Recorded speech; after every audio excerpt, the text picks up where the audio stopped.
And being in the compost business, and when we go to a community to develop a project, we anticipate that there'll be a number of people that will not want a composting facility. Because unfortunately, when one brings up composting, it conjures odors, birds, rats, truck traffic, etc. But what we were able to successfully do with our partners in Southbridge was to build this $20 million investment, all private money, in South Wilmington. And key to the development of this project was our interaction with the community and the community benefits agreement. We were looking for a site that would be centrally located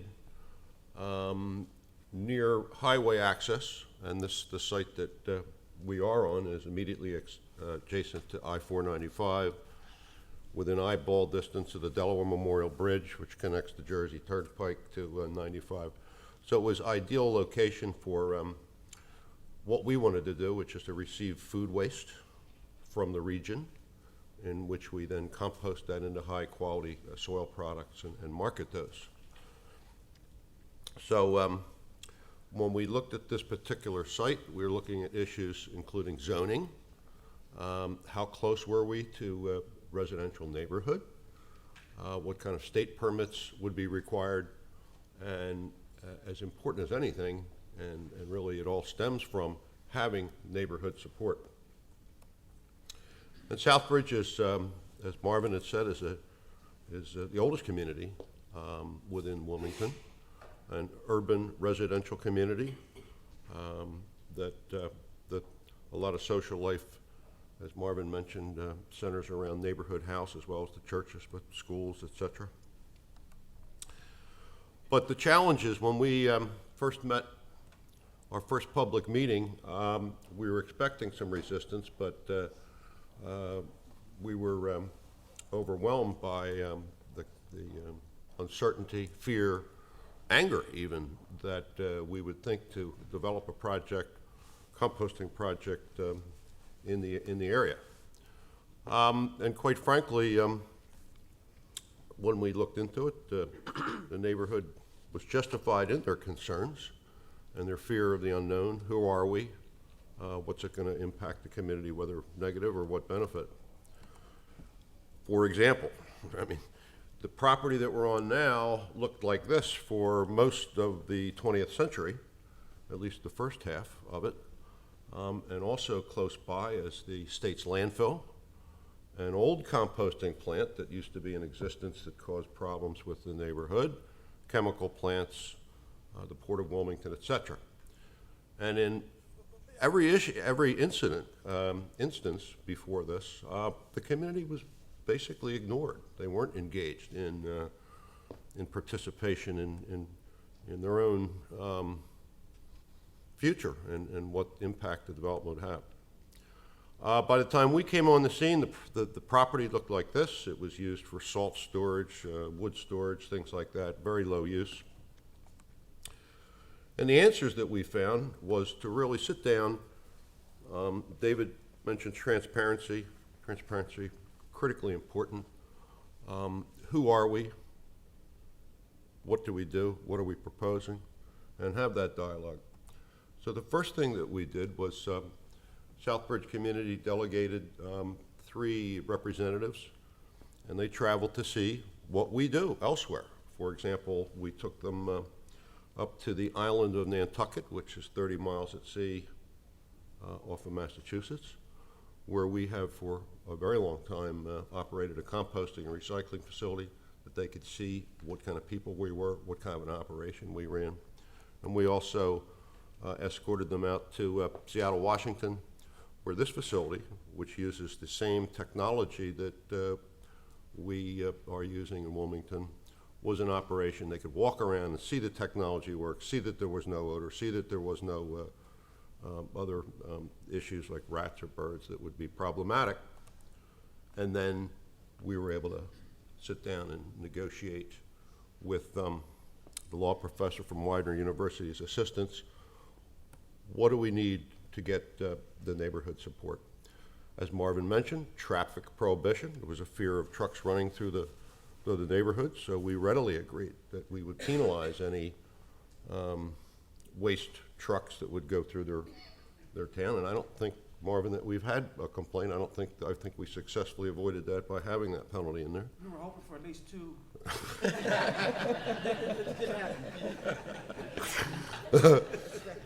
And we also agreed readily for a hotline so that if there were complaints over anything, odors particularly. And again, I don't believe that that's been called yet with a complaint. But most importantly were the construction jobs and the ongoing operating jobs, which Marvin had outlined. But there's also some other things. For example, we have 2,000 cubic yards of high-quality organic compost available to the community. We're taking any wood debris or tree cut downs for free, and we've agreed to other things. I mean, we look at the community benefits agreement not only as to what it states as a contractual document, but also as really a living document, and as our project, because we're going to be there for many years, as things evolve, we make changes. We're considering some scholarships, we're considering some training programs. There's other issues that Marvin will be uncovering as the progress is made on beautification of Southbridge that we'll readily participate in. So what the community benefits agreement and the support of the neighborhood of Southbridge meant to us was that the city listened to their voice. And as a partner, if you will, in the project, that meant that the zoning issues were readily approved because it was zoned heavy industrial, and that's the application for what we're doing. And we also got state support for the permits because we have many permits. We're in the coastal zone, which is a special district within the state of Delaware. So we went through all the hoops and hurdles, but with the support of Southbridge community, it went fairly smoothly. So we had a groundbreaking just about 2 years ago now, and then we started operation in December of '09, and in the spring of '09 we had our Earth Day celebration, and Hanifa joined us and spoke. Marvin was there also. We also involve students. This was a group of local students who came and sang, as well as helped us put compost with flowers that were given away on Earth Day. Now the facility, again, all private money, approximately $20 million on this 27-acre site, and you can see 495 in the background. And Southbridge is just out of sight up the left top corner of this photograph, but clearly we're in their neighborhood. But what we do is we take food waste, and we take food waste that's generated by supermarkets, restaurants, hotels, fast food joints, convenience centers, universities, prisons, etc. And it's clean food waste, and we take that material and we compost it in 8 weeks and turn it into high-grade organic fertilizer, potting soil, mulch, and topsoil. So everything that comes in is automated. It goes to a receiving building, which is completely enclosed so that there's no issues with odor. And food waste is just that, a lot of fruits, vegetables, wax cardboard. There's a load that comes in from New Jersey, but most of what we get is in the Delaware Valley, Philadelphia, southern Pennsylvania, and Delaware. The materials processed within that building, and we do have odor control for the building, but the most important part of the system that we have is that we've worked very closely with the Gore Company, which is most famous for Gore-Tex jackets, clothing, shoes. And the benefits of that fabric is that it breathes and it's also waterproof. And in our instance, we're able to cover 1,000 cubic yards at a time of food waste, compost it, and the fabric covers allow CO2, water vapor, to go through, but not odor molecules, so the odor doesn't leave the site.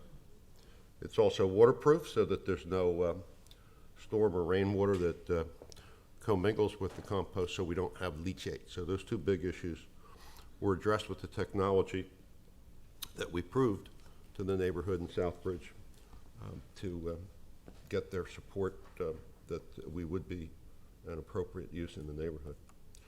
So basically, we pile up material, 8 weeks, we compost it, then we screen it, and we end up with a real high quality compost that is marketed in the area and is actually environmentally beneficial, particularly in the Delmarva Peninsula area in the Chesapeake Bay area, where it's so sensitive to nutrient runoff and chemical fertilizers. This is a material that's helpful and beneficial. The other thing that this facility does is actually a greenhouse gas reduction technology, because this food waste that otherwise would have gone to a landfill and created methane, that is not the case when you compost it. And so consequently, this facility is the equivalent of taking 8,000 vehicles off the road. So there's several environmental benefits, as well as the employment and social benefits that it brings to the community. One of the things that did surprise us and concerned us was when we first opened up, we're fairly near the Delaware landfill, and we were invaded by about 2,000 seagulls who usually live there because they found out we were taking food. And although they couldn't get to the food because we have it either in a building or in a cover, they were still causing a terrible mess. So we were advised that we should get cannons to make noise, or peregrine falcon with a trainer to fly around and attack the seagulls, or also a remote controlled airplane. We even had a guy come in and said had seagull recordings of seagulls being strangled, that he said we'd broadcast that over the property, that would get rid of them. What we did do is we got a trained border collie dog called Cooper, who first day on the job ran like hell, chased the birds away. And he's also part of our work crew, working every day. We take him home on weekends, and he just loves it, and we love what he's done for us. So what did we get out of it? I mean, we got a successful project. I mean, we're in an area that is a very good area for us as far as marketing our products, both the received food waste as well as compost. We got the neighborhood support, and one thing I've learned over the years is that without the support of the community, you're going to have trouble. So that having the fundamental support of the people that are closest to you is critical in my business in developing projects. And a committed local workforce. We're hiring right from the neighborhood so that the people that we have working there care about where they're working. And it just is a double benefit. In Southbridge, they got the neighborhood protection that they wanted. They've got a good green industry, jobs, employment, and an eager partner for their continued good work going down the road. And that's where this developer has come from with community benefits agreement.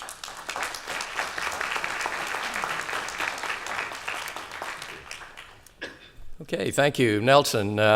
Nelson told me when I called him to talk about this some months ago that when he first approached Southbridge residents about the composting heap, some of them said, "Why don't you build it next to your house?"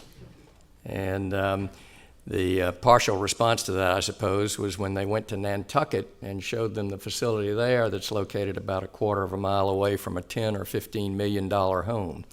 So you alluded to anger when you first arrived, and I suppose that comment was a dead giveaway. Well, we've heard from the community's perspective, we've heard from the developer's perspective, and absolutely critical third perspective and third player in this process is the public sector. And to address that, We have Hanifa Shabazz, who is a council member for the 4th District in Wilmington. She's a native of Wilmington. She is an entrepreneur with over 25 years of business experience.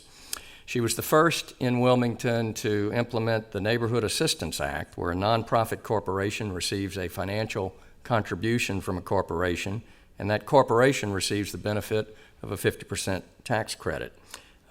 She's also had some good experience with collaborative process in pulling together her parking summit to address concerns about downtown parking by convening a broad-based committee of area residents and business owners and so forth, and achieving a good result there. So, Hanifa, thank you for joining us today.